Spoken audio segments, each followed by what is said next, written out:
Welcome inside a brand new edition of the Soxcast. We've had a lot of more recent guys on the show recently, but let's turn back the clock to 2015 as our guest today, 2015 PGCBL batting champion and a guy who, since his playing days in baseball ended, has found a second life as a very popular baseball TikTok star. And it is, again, the last batting champion, of the Brewers era, again, 2015 PGCBL batting champion, Ryan Cox. Ryan, it's been a long time, but it's, good to catch up with you, prior to recording, and good to get you on the show finally. Yeah, Tim, dude, good to see you. Good to talk, for us, Brew Crew, about Blue Sox baseball, and kind of just bring me back to kind of, for me, was a good turning point in my career. When I came up to Utica, I had just transferred schools, and I got linked up with my buddy Baldy, Jared Baldinelli, who had been at St. Bonaventure, and we got to play some baseball. I had a pretty decent summer, and we got to kind of just meet my original crew, T.O., Aaron Smith, we mentioned, Shade, all these guys that made it a good run. Let's talk Amaya getting back at the helm, and we can even maybe dive into Rosas's wedding if we have time. Yeah, we definitely will. I feel like we definitely got to squeeze that in. But, coming into this, you were in that transition period. Because you had been at St. Bonaventure and you were set to transfer to Kutztown, alma mater for a lot of the local people, of Hall of Fame wide receiver for the Buffalo Bills, Andre Reed. Just want to point that out there. Mm-hmm. But yeah, you were in that transitional time, and a lot of people didn't know that, like, during that season, and Chris had mentioned when he was on the Soxcast that you're battling a bit of a back injury, which kind of kept you from playing your position as shortstop, and because your bat was so good, you had to DH. So what do you remember just from that 2-month stretch, battling that back injury, but still finding a way to appear in a lot of games? Yes, played some games, a good amount of games at short, but, doing something different, DHing for a good portion of that year. Yeah, DHing was a challenge. It was not something that I hit for average. Obviously, I was not like a huge power hitter. I could drive in runs, but I wasn't DHing, for that reason.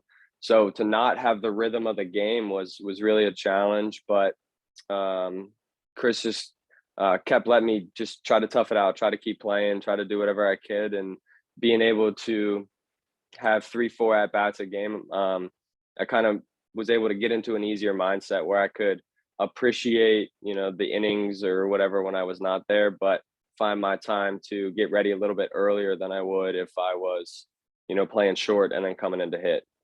Obviously, with the back stuff, I had to make sure that I was taking care of my body. And at the time, we were training at Accelerate. And that's when me and Rosas kind of clicked, because he was obviously the other shortstop. And he got in a good rhythm, taking me to the gym. We got into good habits. And I think that's what kind of got me healthy down that stretch, where I was able to kind of come back a little bit and play more short down the end. And it's good that you mentioned Ryan. We got Ryan squared. It's really two different dynamics. You were a left-hand hitter. He was a right-hand hitter, and from opposite sides of the country. You're from right outside Pittsburgh, and good old Aliquippa is really funny afterward. I think it was right after that summer I met you, and we talked about we have a mutual friend because she went to my college. Shout out to Mackie, by the way, but and he was from California. So, Mm-hmm. I think that yin and yang thing, honestly, that's probably what got you guys so close, I'm assuming. Yeah. And honestly, it was just, we hung out outside the field all the time. We were both going to the gym. We would go get food. We'd go get lunch. It was just our schedules were together. We called ourselves the chef boys. We had this little thing where we always like talking about just cooking something up, and whatever it was to get better. We talked about the game pre-show, but getting ground balls from Amaya, we always made it a competition. Whatever it was, we were just pushing ourselves to be better, because like you said, we came from different places. I was going back to Kutztown University. He was going back to Corbin, and we just wanted to, whenever we left, make each other better. And it ultimately became the best summer for me offensively I ever had. And, there were a lot of turning points in that summer. There were some games where, you're down to your, I mean, it looks like you're going to the 10th inning and extra innings, and you get so much luck on your side. Let's talk about that one first. You're in a doubleheader against Newark, and it's 7-inning game, but it goes into the bottom of the ninth, and it's tied, and you hit a high fly ball to right field. And I was broadcasting this game, and I said, looks like we're going to the 10th. And then inexplicably, he drops the ball in right field, and you guys win the game. I mean, tell me about just how insane that was, thinking like, oh, we're going to have to play another inning. It's going to continue. But right there, boom, game over. Yeah, a lot of emotions, right? Firstly, like when you hit it, like I hit it pretty decently, but I didn't get it, obviously. So I was a little frustrated. Obviously, you want to come through in those kind of situations. Long day, that's playing into this, and then to see, ball tip off and game over, it's just a sigh of relief. Not a similar feeling of a walk-off, but more of just kind of like your shoulders relax and okay, wow, thank you. We needed that. And sometimes those can be turning points for guys, turning points for season, get you on a little win streak, whatever it takes. Let the ball start bouncing in your direction. And speaking of the ball bouncing in your direction, I mean, it really started where you just caught fire. And it was for the city of Utica. They know about this day because it's a big one every year. Boilermaker Sunday. And you guys are hosting the Albany Dutchmen, a very good team out of the East Division. You guys were in the West at the time. And it was a slugfest. I know a couple of their big boys went deep. I'm pretty sure, I think Remillard might have been one of their guys that went deep. I mean, I'm trying to remember, but I mean, it was a slugfest. I mean, you had Albany was hitting tanks, but you were driving in runs and getting hit after hit after hit. And at the end of the day, you were 5 for 5. I mean, tell us about how you got into that kind of zone at that point. It was just, like you said, just kind of getting balls to bounce your way. I was seeing it well. Big day, Sunday where you can it was always a pants up Sunday. Oh, yeah. Forgot about that.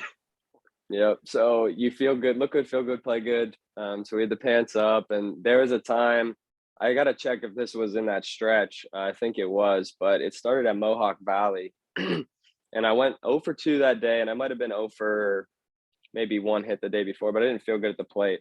And I took my batting gloves off. Not a hitting adjustment, not a swing adjustment. I just took the gloves off, and the feel was something different. And I ended up going 10 of my next 10 with a walk. And one of those was an infield like jam shot, didn't get any of it, just able to beat it out. And end of the inning, like come back in, and I'm talking to Shade in the dugout as we're going out. And he's like, dude, I don't get it. He's like, you didn't get any of that, but you can't do anything wrong. Can't get out right now. And that little hot streak, especially that Sunday, was what kind of pushed me down the stretch to that batting title.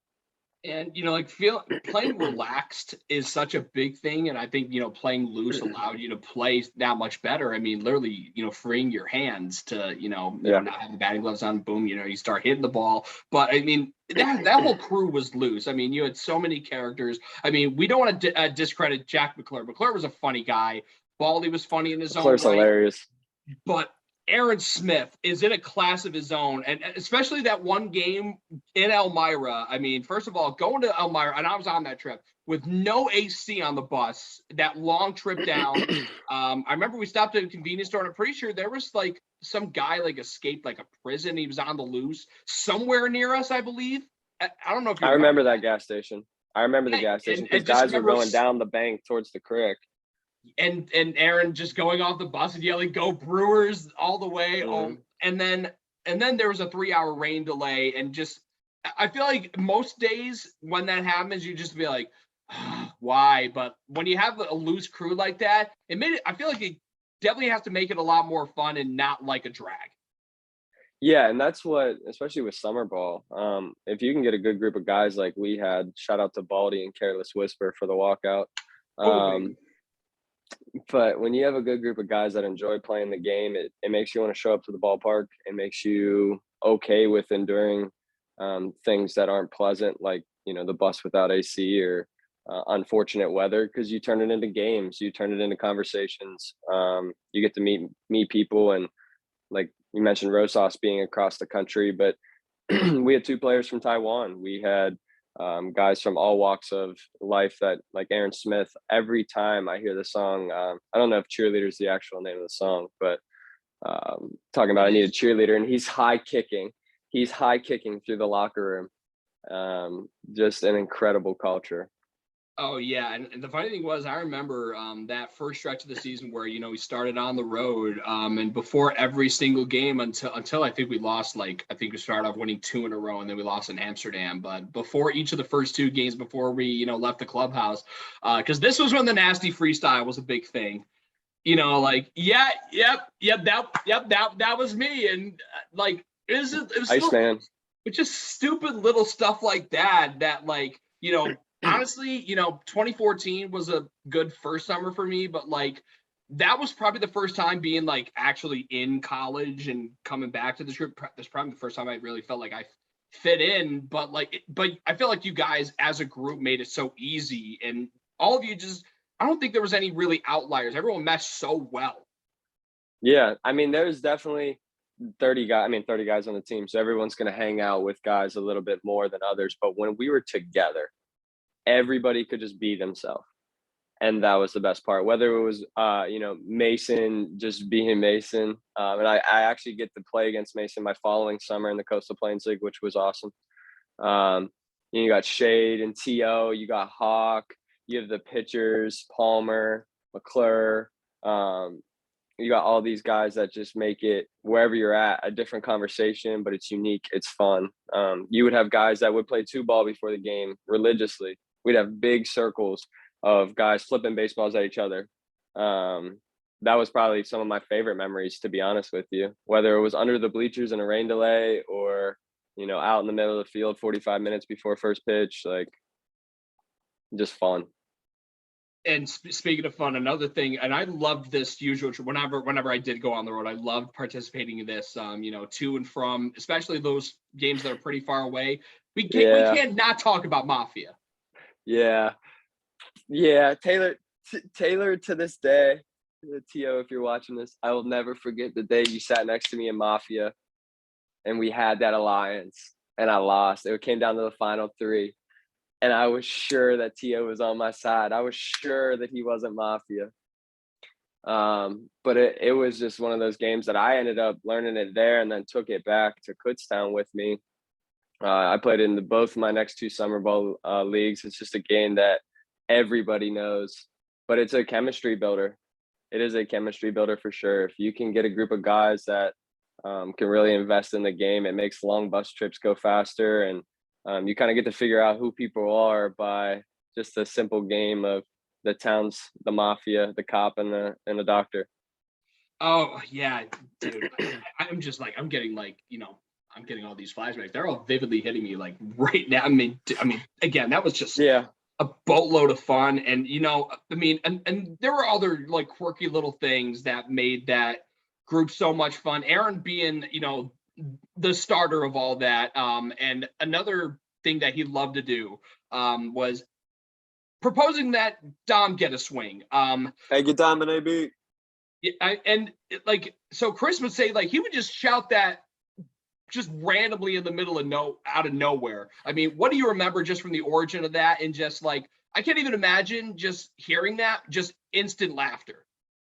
Yeah, it was, it just lightened up the dugout.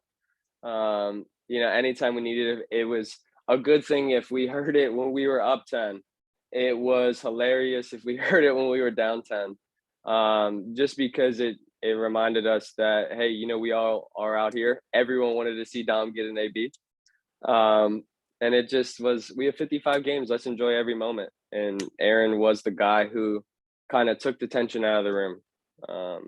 There was no ifs, ands, or buts about it. And it was, you hear a guy coming from Wake Forest, and you think, he's going to be like this, great ball player, very serious. And while he was a great ball player, he couldn't have been funnier. He couldn't have been a better teammate. He couldn't have been, kind of the glue that held that Brew Crew together.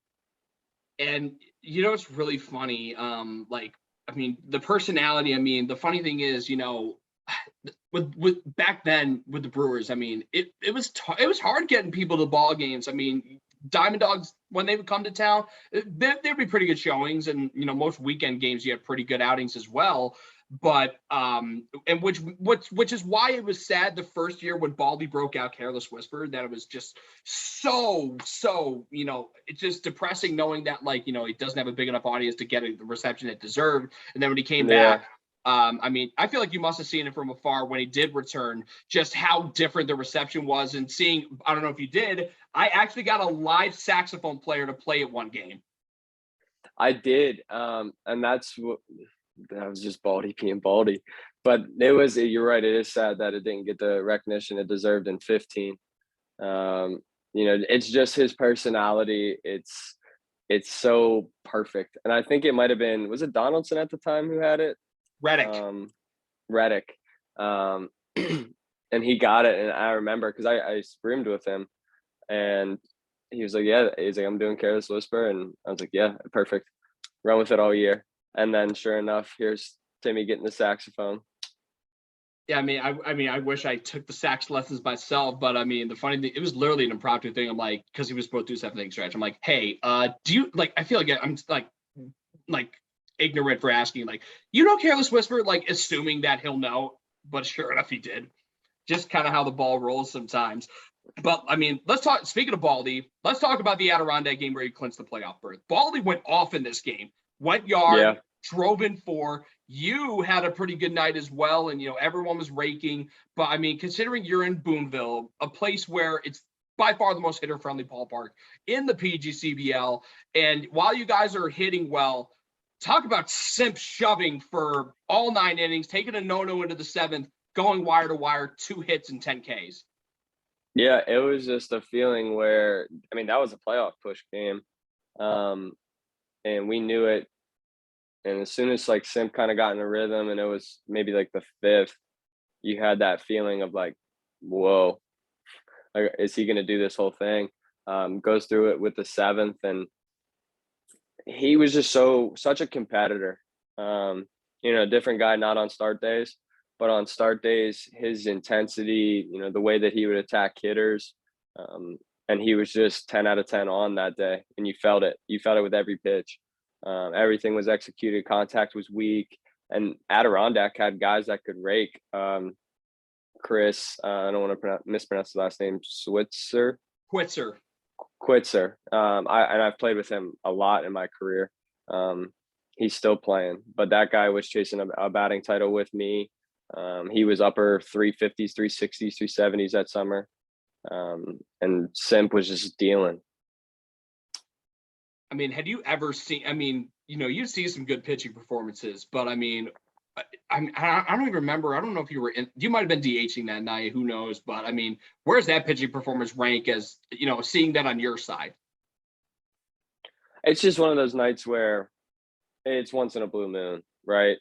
Not for Samper, but when guys are that talented and attack hitters that well, and then they have all their stuff on. A lot of times you hear pitchers talk about, maybe my curveball was on, but my slider wasn't. There's always one pitch kind of not hitting its spots, and Simp had all of them. With a performance like that, it's definitely in the top 10. I've played, and luckily enough, played with a lot of really talented pitchers. But to go, 7 and then complete 9 with a CG in a playoff game, you can't match that. And so, speaking of talented pitchers, we talk about a lot of the great hitters that were on your team. You had T.O. Dom was a great hitter. Shade was an all-star. And Baldy, even though, he got the second base, starting position, hitting almost 350 and walking a lot. But, the pitching staff was so good. You talk about Simp. Sal, one of the time when these pitchers that were brought in, he didn't give up an earned run the entire regular season. He should have been an all-star because the dude. I remember how upset we were that he wasn't an all-star. That was the biggest thing that I was frustrated about, because he was absolutely incredible on the mound. And obviously, and back to the starters, G was an all-star, but and this guy though started the all-star game. He should have been pitcher of the year in my opinion, but finished I think 1/100th of a ERA. It was 1.37 to 1.38. But I mean, Mess, I feel like he was unreal too. Unbelievable. Unbelievable. That's the kind of stuff. Those are the kind of summers that are just, I don't know how you go out there and you're that consistent all year. He ends up getting drafted by the Royals the next year, correct? Mm-hmm. And he was in the Coastal Plains League. And I remember, I think luckily enough, his team came to Petersburg that year, and I got to see him, I think the day he had his name called. And that was a cool experience because you don't get to play with guys as talented as you are or they are, especially when, big lefty, could deal it. And then to dominate, what did you say, 1-3 all summer? 138, yeah. Yeah, that's just, incredible. I mean, I was just in touch with Mess. I think he actually just messaged me within like the last week or so. Again, just speaks to the levels of how close that group got. The funny thing is, Mess was not even the tallest guy on that team. I mean, Tyler Palm is freaking 6'9". 6'9". And he's in the minor leagues now. And funny enough, he was on the same team as the guy who ended up being coming to Utica a couple years later. Is Palm with the Twins? Yes, he is. That's what I thought. I do keep pretty good tabs on everybody. But yeah, dude, that's with his size and his height, because him and G were so close. They both were from Oakland, right? Mm-hmm. And I remember they were golfing. They would always like to go golfing together. Not surprised. Yeah, but no, they were good dudes, and it's great to see that Palm, got his opportunity, because with his frame, dude, the sky's the limit for him. Literally. Yeah. So let's talk about the day you actually clinched the batting title, which it was the next night after you clinched playoffs against Adirondack. You go to Elmira in a game where Chris Amaya, brings out, like he starts Aaron Smith at second base, Mess DHs, Bellinger's in left field, and you get the day off because you want to rest up for that playoff game in Victor. And that night, the guy who's ahead of you in the batting race, Christian Santisteban from Elmira is in the lineup, and in a 15-11 slugfest. Yes, you guys lost. Let's be real. Some position guys pitched, but that's just one thing. I'm not going to boil it down to that. But Santisteban went 0 for 4 and gave you essentially that batting title. Did you know exactly that was going down as it was happening live? So I got the opportunity to coach first base that game, if you remember, and he played first base. So we got to have conversations kind of inning to inning. And I remember when, we knew what was going to happen and I ended up was sitting, there was a part of me that wanted to obviously go out there and try to chase it. I think going into the game, I think I was either 383 or like 387, but he was like 4 points ahead of me. Yeah, I think you were at 383. He was 387. Yeah, and I knew it was going to take a lot, and he was so talented. I remember an at-bat he had off Mess, obviously lefty, and as hard and as good as Mess threw. If you remember their ballpark, when it was still sunny, there was extreme shadows for a hitter. Oh, yeah. And he went 3-2 off Mess, off the left center field wall with a fastball. And it was just one of those at-bats where I was just extremely impressed. So going into that game, I wasn't thinking, there was any real chance. And as I'm coaching first base, we're conversating, and I'm kind of joking with him like, hey, dude, like, don't hand this to me. Don't hand this to me. Because we had become friends at the All-Star game. We were talking back and forth, and sure enough, like, I think Low pitched. I don't know who else, but ends up with 4 Ks. Yeah, I think Gober started. Gobes. I love Gobes. And it ends up, the game finishes. I think we had like pasta or something for the post game. And I remember, no, it was not. I remember sitting on the bus and you come find me and you're like, hey, dude, like, you did it. And I was like, did what? And you're like, won the batting title. And I was like, no way. And sure enough, like, we pulled up the statistics, and the 0 for 4 was enough. So it was definitely appreciated. It was just an incredible journey. I wish I could have been out for that game, but to compete with hitters like that, and like I mentioned Chris before, It's really an honor that I hold pretty high on my list of accomplishments. So let's talk about like, because I know I brought that up to you, but like there was another, I think during that week, it was like, this is an exclusive because nobody knows about this except for you and me. But that week, I think it might have been that day or the day before. I think actually, no, it was at Adirondack. I brought this up to you in the dugout, and I brought it up to you, and it was you and I both hearing Back to Back by Drake for the first time as it dropped. Yeah. Oh my God. That summer. So when I heard that, obviously that was the diss track of the summer, and you heard the thing about Drake playing in the hotel where Meek was staying at, and like, all that stuff. Sure enough, like we're staying in a hotel. So back to back with, I think, Joe Carter, running around the bases, just kind of becomes that next set. Like you said, Nasty Freestyle was the song in like the beginning. And like that was that next level of intensity. It's like, oh, okay, this is our playoff push. Like this is where we go. I'll never forget that because his SoundCloud dropped. Yeah. See, and that's where I pulled it up. I'm like, yo, Cox, you gotta hear that. This is fire. Mm-hmm. And like, Dude, I just remember like we were just reciting it. Like I think during BP it was like, is that a world tour? Girls tour? Like, I mean, it was the vibe, man. It really was. It was like one of those things where you never forget who put you on the songs. I mean, Back to back. Like I'll just I'll take the credit for that one. But let's talk. So the playoff game against Victor. I mean, you guys were again so talented. I mean, let's not even talk about the fact that you had Trey Brightus go out earlier in the year, like he messed up his shoulder or something, and he was pretty good. And I mean, arguably, was that the best outfield arm you'd ever seen? Trey was extremely impressive. Alex Core, good ball player. Kyle Shea, T.O., Hawk.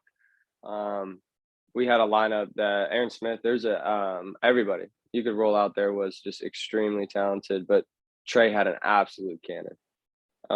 Strong kid that just knew how to use his body, use how to create momentum. As a guy that would, go out to cuts, like I just stayed deep. You're gonna throw it to me. I'm not gonna get anywhere near you. But it just makes it easier to play the game because he can play a little deeper, and as an infielder, you can go out and cover more ground. Hawk just went and got everything. T.O. went and got everything. I can see T.O.'s classic like leg slide as he's coming in to make a catch. He loved getting the back of the pants dirty. Not a head first guy. Yeah, I mean, throw up the squid emojis for that one. Squids everywhere. Mr. 3, Kyle Shade, put him anywhere. Even our infield was gross. You had Zach and Mace at third. Yep, Dom, Baldy. Trying to think of who else. Let's not forget about Book, man. Yeah, Pax. Yeah, Book behind the plate, man. I mean, he was a revelation. I mean, big dude. Holy cross. Man, yeah, and I mean, he had a bomb against Elmira one night at home. Yeah, Ish. Yeah, Ish, great defensive catcher. And again, you talk about all those guys. I mean, such a good offense, but unfortunately, things kind of came to a halt against Victor at Victor High School, which I will gladly slander them every single time because the high school field's a dump and they were supposed to get this big sports complex that never happened. So it's fun. It's really ironic and funny that they folded after 2 years, but that's just me. But Mess on the mound, you would think like, okay, we got this. But Mess at that point, as we know now, guy was gassed, didn't have a lot left in the tank, and it showed. And I feel like it was awfully tough to respond in the wake of Mess just not having the stuff that day. Yeah, Victor did have a good team. Evan Fernandez was a guy I remember off the top of my head, really good ball player. Just one of those things like wind blowing out. I do remember they had like maybe 1 or 2 homers to left. And it kind of, in a 1-game playoff, it's hard to really overcome those kind of emotions on the road, especially like for a lot of us. I mean, I was 20 at the time. I was 20, I think. And you don't really get to experience that kind of stuff too often. So that was the first time where I was DH in that game. It was just kind of tough to get into a rhythm or stop their momentum. like you said, at home, at a high school field, not a lot of fans, not a lot of energy. Um, Whereas a place that you hated to go, we had so many rain delays there. Do you remember those? Yeah, yeah. I mean, and not to mention, we had one game we had to like finish it because it got too dark out. Yeah, that was there was games where we had guys like jousting on catcher's gear. Classic. Yeah, it's just not a place that we wanted to be at, and in a one game situation, it was just too much for us, unfortunately, because I think we could have gave anybody a real run in a 3, 5, or 7 game series. Oh yeah, I mean, especially with Elmira. I mean, Elmira somehow they went 24-1 at home that year. I don't know. I mean, most teams. Do you play 25 games in basketball? You don't even go Yeah, 24-1 at home. And they did it an entire summer of baseball. And Victor ends up taking them down in the West Division final. But I mean, from what you remember, I mean, I feel like given that it was 13-5, and not, I mean, you kind of knew the game was in hand late. I feel like that gave you more time to kind of like accept the results and kind of like sit back and appreciate everything that had just transpired over the course of 2 months. yeah, it's a whirlwind. So you lose, and you're going home, and for a lot of those guys, I've never saw them again. And that's a weird way to think about guys that you spend 70 or 80 days like living with, basically. Um, Guys we stay in touch, and you get their social media and your phone numbers and stuff, and you try to keep in touch, but there's nothing like that original culture. So to have that all have the possibility of moving on and staying longer, and then to have it taken away from you all in one day is a lot. I remember just that locker room scene when you had to clean it out. Right, it's just not a fun place to be. Somewhere you spend a lot of time, where in the beginning the Iceman's dancing, in the middle of the season we're drinking pickle juice together to get rid of cramps, and we got that little weight room in the back, and Maya's little office in there, and you walk out and you'll never go out that tunnel. So it's just the little things that you remember. It was cool. Fortunately, like I said, I played 2 more years of summer ball, and I had a similar situation my senior year in the Coastal Plains League in Gastonia, and we had a 1 game playoff. We went down early, and we were able to overcome it. But the message our coach gave us wasn't anything that was baseball oriented at all. Shout out to Evan Wise. But he said, "Do you guys want to hang out with each other for 3 more days?" That was it. That's what I would have. That's how I felt about that Brew Crew team. I didn't want to win the game because I wanted to win the game. Like, I wanted to win that game so we could hang out with Baldy and To and Rosas and Gobe and all those guys for 3 more days. Hang out, go to Accelerate. And who won? Who won? Especially because I remember the 4th of July parade. Fire Me Up became like a big thing right around that time. And Fire Me Up. Oh yeah, I mean, unfortunately, that fire had to be extinguished, which obviously sucks. And obviously, you talk about you went to the CPL, and I think you played indie ball too with pretty close to home with I believe you were the Washington Wild Things, right? Yes, sir. Yes, See, sir. I keep touching everybody too, man. Yes, sir. We're all keeping pretty good tabs. Yeah, and the Utica season for me was that stepping stone to the Coastal Plains League, which I always think about it. If I didn't have the summer I had in Utica, there's no CPL, because the Perfect Game League's a great league. And that's shout out to Amaya to keep me in the lineup, even though I wasn't 100%. And the year that we were able to put together was able to kind of boost me to that next stage. And it's just the little stepping stones, because everyone kind of along the way, like McClure and Baldy, I saw him at Bonaventure, and I didn't even get to tell Baldy I was transferring because it happened so fast. So fast forward a year, the next time I see him, we're on the same team and we're roommates. And it was just something where you could kind of pick back up from where we were at Bonaventure. And him and I were competing for jobs at Bonaventure. And now it was just, hey, dude, let's enjoy these 60 days and have an absolute blast. And we did. Dude, we could talk about, when you said the 4th of July thing, that unlocked a memory I forgot I had. I forgot that we went walking through the streets of Utica in the 4th of July. Trying to think, what else did we do? I went to Cooperstown that summer, Yeah, thankfully, yeah. because we were close enough. That was the year I believe Randy Johnson got in. Yeah, yeah. And the Um, funny thing is, yeah, like I remember I came like super usually I'm there like hours before a game, but I covered that Hall of Fame induction because Seton Hall alum, wink wink, Craig Biggio was part of that class. yeah, yeah, dude, that was a. I do remember you going there because I remember you were coming like pushing game time that day. I don't know why I remember that, but it's probably because you were super early every other time and we didn't have Yeah, to like worry about we're the talking ice like man. 3 hours before a game. Yep, that's what. And you saw we had a decent amount of guys that were there like similar time. We were playing fungo golf or running across the street to McDonald's to get something to eat or Talk doing about Tony's whatever. man too. Yeah. Oh yeah, right across the street. Yeah. So, I mean, let's Dude. talk about the fact that, I mean, like guys, I feel like, letting go of the game is so hard as a player, but to find new life in it, some guys do coaching and all this, which you do coach at, you coach at the youth level. But I mean, and as much as like, listen, I'm not a big TikTok guy. I'm like, a lot of that stuff's cringe, but what you do, not cringe. I will say that. And what got you into TikTok and doing these baseball TikToks? And essentially, I mean, I was like, oh, I don't remember him finessing. I knew he was good with technique, but never finessing anything to that level like you see in a lot of your videos. So a lot of that is just tons of ground ball reps and being able to start messing around a little bit. And the videos started as a way to I wanted to kind of grow my brand as a coach. The goal was to kind of reach more audiences and um, the initial videos that I posted, there was some very like technique based videos, and I started messing around with some tricks, and sure enough, those took off.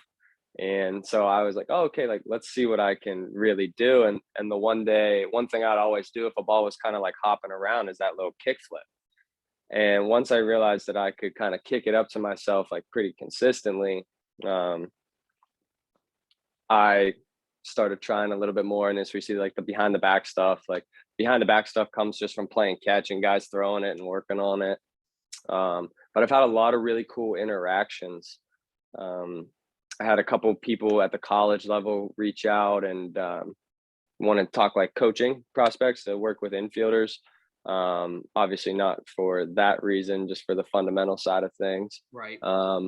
The Savannah Bananas reached out, and Wow. Okay. I'm scheduled to go down there for a tryout the 26th. So they have their world tour, which I'll describe it as like the Harlem Globetrotters of baseball.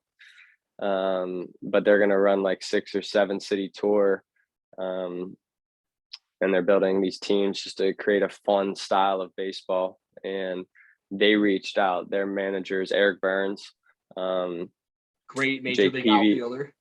Jake Peavy scheduled to hopefully pitch. And it would just be an incredible experience. And it's all because, I just started taking videos of me messing around, catching some ground balls. And that's turned into now 12.6 thousand followers, which has been incredible. And one of those 12.6 thousand is Major League Baseball's official account. I mean, I can't even imagine that, how much of a whirlwind that must have been. Yeah. So to be honest with you, I don't follow a lot of accounts myself. And I was lifting in the gym and I just like opened my phone and like, I don't have TikTok notifications on. And I just like looked and there was a blue check mark.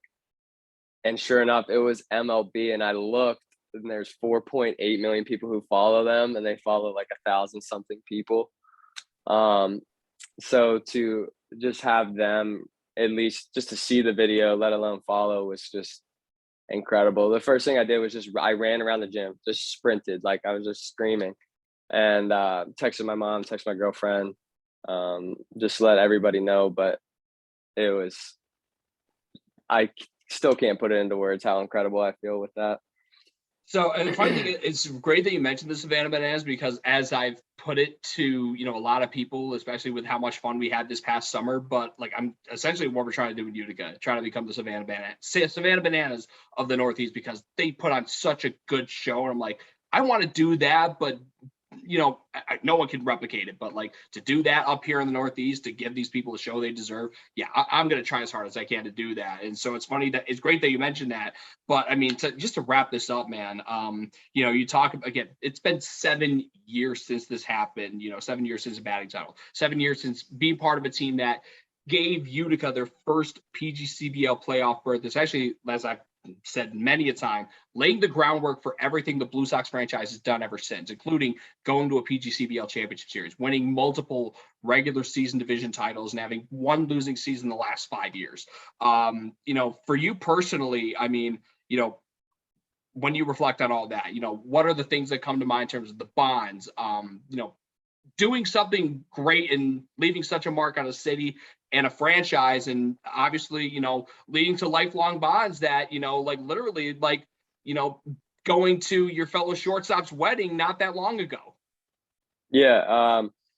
Utica was an experience that I will never be able to forget. I have pictures that hang on the wall at my parents' house. Memories and relationships with guys that, like I said, Mess hit me up the other day, and Mess and I don't talk all the time, but he actually hit me up about the Major League Baseball thing, just to shout out and say what's up, and I got to say I miss him. And Rosas, we've stayed in touch probably the most out of anybody on that team.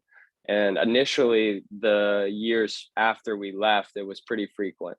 We would talk at least once a month. And now I would say, because we're adults and now he's married and expecting a baby. Congratulations, Ryan, for seeing this. But to keep me just kind of in the loop with what he has going on, and he hit me up and was like, "Hey, dude, what's your address? Like, I'd love for you to come to the wedding if you can make it." And for me, it turned into a credible experience because my dad and I took a trip out to the state of Washington 5 days prior to their wedding. So my dad and I got to do some hiking. We went to Mount Rainier, we went to Mount Olympus, and then to be able to spend the 2 days or 3 days out and by myself, and then go to Rosas's wedding and just see him, because they started dating when they were in Utica together. So early parts of their relationships, Ryan and I were chatting in hotel rooms. Anything that was weighing heavy on his mind, like him and I got to talk, and it was cool for me to watch their relationship grow, then when we were together, and then, apart for 6 years on my side, and then to be invited back just to celebrate them was truly a testament of how close that Brewers team was, and really how close Ryan and I were for being the same position. You don't see that ever. And that's just, he's an outstanding dude. Amaya the same way, because they came from the same area. And as another shortstop going in there, and you guys know each other. Oh, that's going to be tough. And honestly, it wasn't, not one bit. Amaya was a straight shooter. Ryan was a great guy, and everyone we bought into that and became honestly like best friends out of it. That summer, him and I were inseparable. And obviously, in terms of, I'm assuming you probably haven't been to the city of Utica since, although I'm trying to change that this summer, wink, wink. But I mean, even though you haven't been back there, I mean, it's got to be cool to leave the kind of mark that you did on the city, on the franchise, even though, things change with the name change. But I mean, it's funny to think I was part of the last Utica Brewers team, but still the first one to ever make the PGCBL playoffs. Yeah, that was not that you ever want to see a team change their name or not be around, but to be that final Brewers crew, I think it was the perfect transition to the Blue Sox. The Blue Sox name is clean. The jerseys were fresh. And then who did you take but the superstar T.O.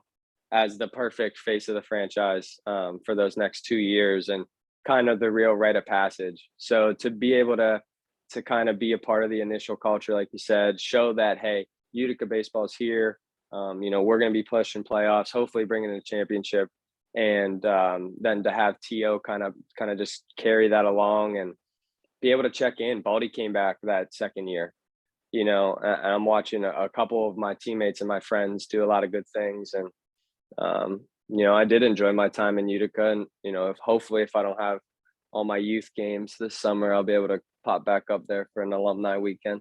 I mean, trust me, you, as you've seen in our group chat, you know when those dates are. So, I mean, at least you have them in advance. And trust me, I mean, the city of Utica, they deserve to see their batting champion from several years back. They want to see you again. And trust me, I do too. Especially to break out that Mike Stud for you as you come out on the field, man.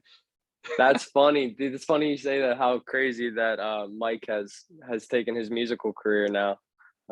He's become a lot more popular than he was in 2015. And that's funny. There's one of my really good friends plays at Cal still, California University of PA. Jake McCaskey's the biggest Mike Stud fan of all time. So I'm gonna send this to him and say, hey Jake, I was on him in 2015.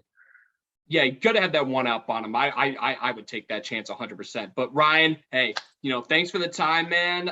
Hey, just keep doing great things. Just coaching and also, with TikTok and keep up with the great content. It must have been pretty damn good enough for MLB to follow you. So keep that up. And July 22nd through the 24th. Hope to see you in the U, my man.